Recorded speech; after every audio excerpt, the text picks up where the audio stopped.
बचपन में हम एक ठो गाना गा रही जब हम 9 साल के रहली। आज हमके वो गाना याद आ गई ना। कौन है बन दुखिया हरवा, कौन है बन दुखिया हरवा, छेला जवान रे, अपियावा सिपहिया मोरा, देवरा किसान रे।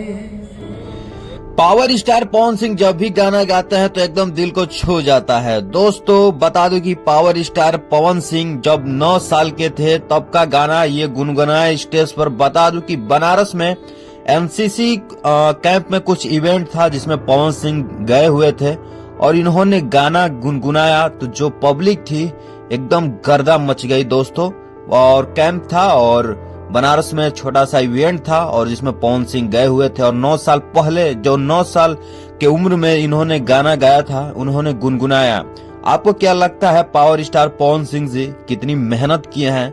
जब वो छोटे थे तभी से गाते थे और इन्होंने बताया कि जब 9 साल का था तब का ये गाना है। आप यूट्यूब पे भी सर्च कर सकते हैं तो मिल जाएगा। बाकी आपका क्या राय है पवन सिंह जी के बारे में कमेंट करके जरूर बताइएगा और इस वीडियो को ज्यादा से ज्यादा जरूर शेयर कीजिएगा और बताइएगा कि बिना मेहनत के कुछ भी नहीं मिलता है। जो आजकल 2 साल 3 साल मेहनत करके सोचते हैं कि मैं सुपरस्टार हो जाऊं, तो उन लोगों को इस वीडियोस को भेजिएगा कि पावर स्टार पवन सिंह जी कितने मेहनत किए हैं। 9 साल की उम्र से मेहनत कर रहे हैं, उससे पहले से ही मेहनत कर रहे होंगे। 9 साल में तो लॉन्चिंग किए थे ये गाना सिपाही वाला। बाकी आपकी क्या राय कमेंट करके जरूर बताइएगा और इस वीडियो को ज्यादा से ज्यादा जरूर शेयर कीजिएगा।